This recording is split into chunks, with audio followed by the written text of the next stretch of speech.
Hi Pisces, and this is a general reading that could benefit any sun, moon, or rising Pisces sign.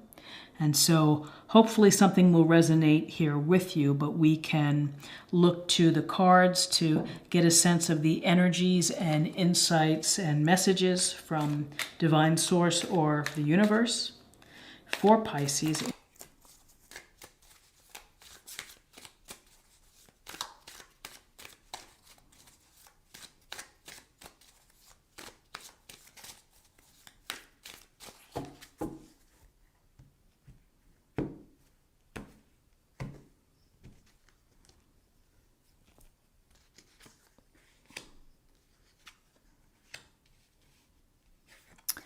Okay, we have the Knight of Pentacles to begin as an awareness of the week.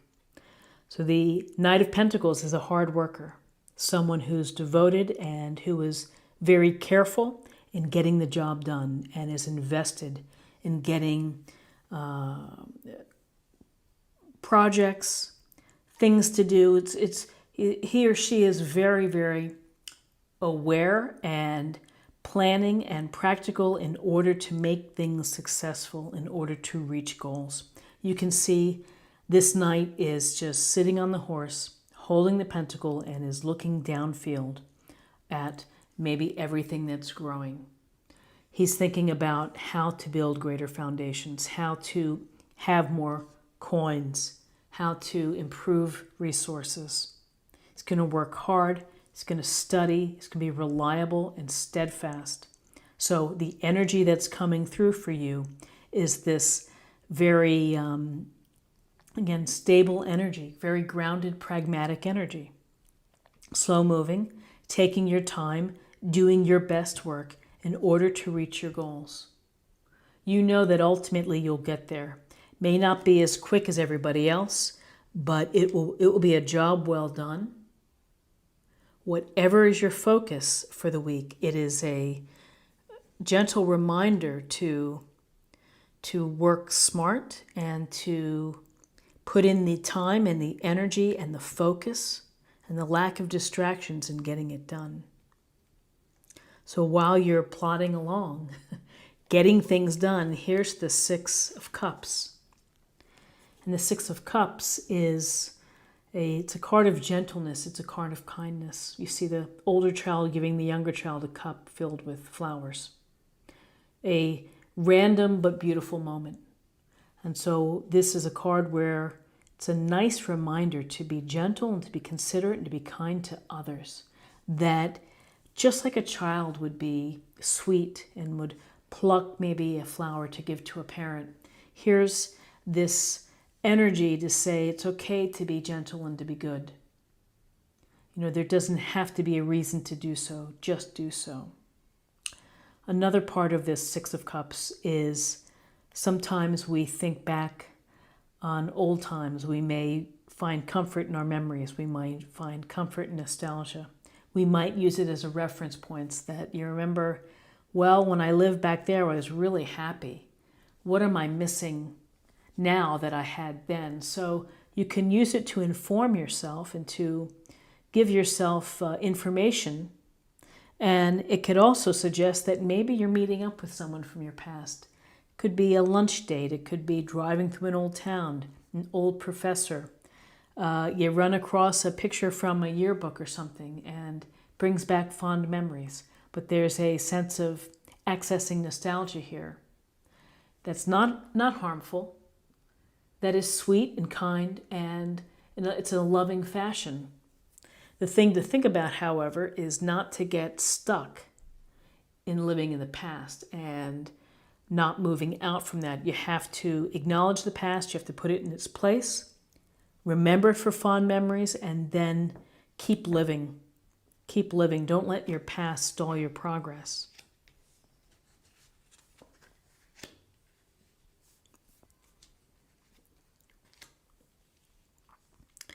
Okay, so interestingly, the Knight of Pentacles, here we get to the King of Pentacles. And the King of Pentacles is the master of his material world. He has built a world of comfort, of fine things.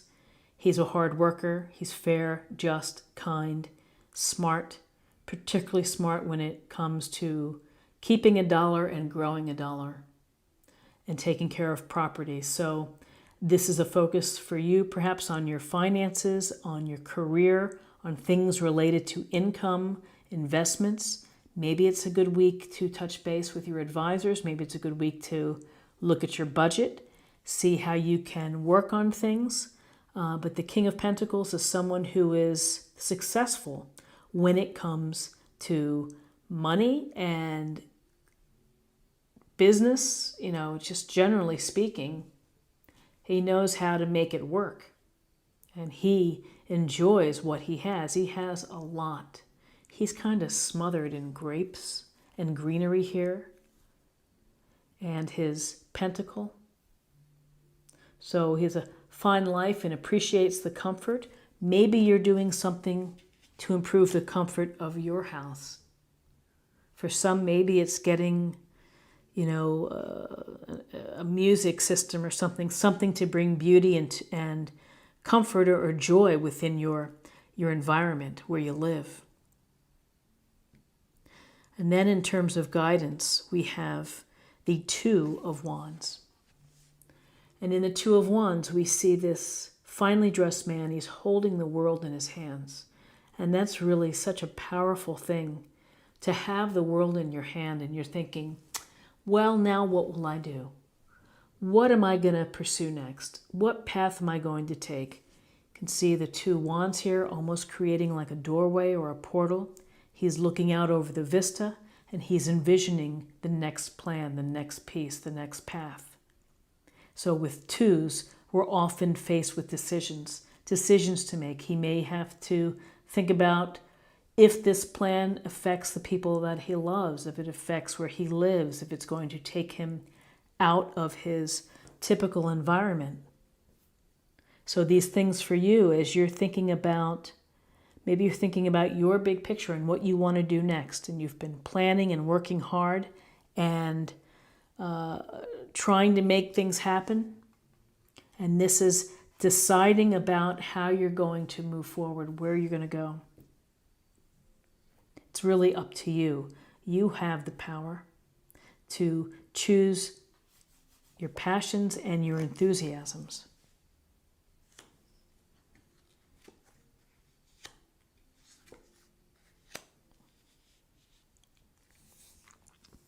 So we have two major arcana cards. I pack a powerful wallop here, the Star. This is a card of really the balance between the spiritual self and the physical self. And you can see pouring the water here on land and within the pond. This woman is without her clothes. And this suggests that you're comfortable with who you are and where you are, and that you're open and that you're okay with being vulnerable. And that's a big part of growth as a person, is to be comfortable in your own shoes. The Star also literally looks to the stars and to the universe for guidance and follows the stars. The stars inspire us. They make us feel good. And so the Star here comes in to tell you that even after tough times, to not lose faith, to have optimism and belief in the future that everything's going to turn out okay. You have to believe. This is really a card of mindset. It's less of doing things, but it's always a nice idea to rest, to meditate, to think about what's going on in your life, and to believe that the universe has got your back and that they're looking out for you. To follow the stars, to trust the process, and therefore trust yourself. So right next to the Star is the Devil. You have some more people without their clothes, and this is making a mockery really of the Lover's card. This is chain. This could be oppression. These are the things the devil does to us. He tries to get in our way. He tries to pull us down. He tries to introduce negativity and doubt, and is okay with suffering. So, the devil represents the things that we do that limit our progress. that keep us in a place where maybe we're not quite as successful or true to ourselves as we can be. And so the devil whispers in your ear, don't do that. Stop working so hard and just do something else, go drink a few beers. Whatever it may be, the devil can represent substance abuse, sexual proclivities, all kind of things. It's the actions and the behaviors that limit you, because the devil is trying to rob your faith. It's trying to take your confidence and your belief to pull you into his side. So what's interesting is that these chains are loosely bound. You have to be ready to say, I'm done with this behavior. I'm going to move on. I'm going to take a step away from it. I feel, though, that with the stars are pretty powerful cards. It's about faith and optimism. And you will need to hold on tightly to your faith in the universe, that the universe is looking out for you, and that ultimately good things happen when you believe, and to not allow the devil to gain a greater hold.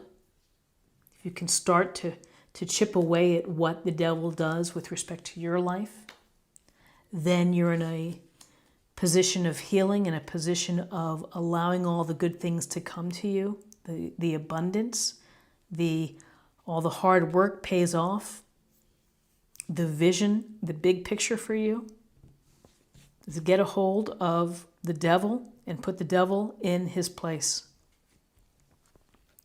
Okay, let's see what we have for an affirmation for the week. This can be a meditation point.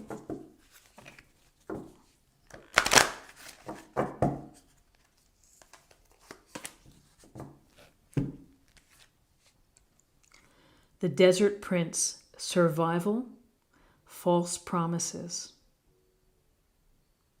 So the Desert Prince here is armed, and he has his line behind him, suggests courage, suggests that he will do what it takes to survive. Very interesting. Do what it takes to survive, to heal, to believe. And then the shadow side, the false promises. The false promises to me is what the devil's whispering in your ear. That represents false promises. So now let's see what we have in terms of spirit or emotional self.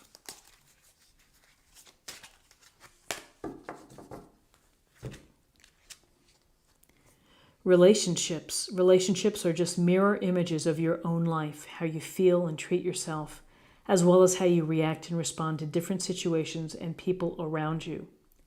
Be aware that every relationship is an opportunity for soul growth. So your relationships, embedded within how you treat people of kindness and consideration. Your relationship with yourself is important as well. When you feel good about yourself, then it flows, positive energy flows. But if you feel, that you have some things to work on, then it can manifest itself in ways that maybe people might sense it, that you're in a challenging place. Everybody at a point in their life is in a challenging place because of the devils that we face. And so if we can focus on the good in our relationships, if we can focus on being honest and being, again, kind and generous and loving, then that goes a long way.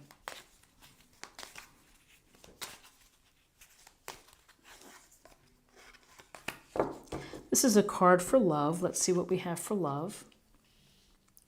Ownership. You acknowledge your misdeeds and accomplishments alike and learn to love them as all as lessons. So it really is a sense of you're in charge of you, and whatever you do, you have to own it. And, there's no getting around it. And to play the blame game, it doesn't serve. If you are confident in what you do, stand up for all the good things, and then, whoops, we all make mistakes. Acknowledge it and let it go. You know, we learn from mistakes. We learn from things that we wish we hadn't done. This is what I have for you for the week, and I hope that you found something helpful here with this reading.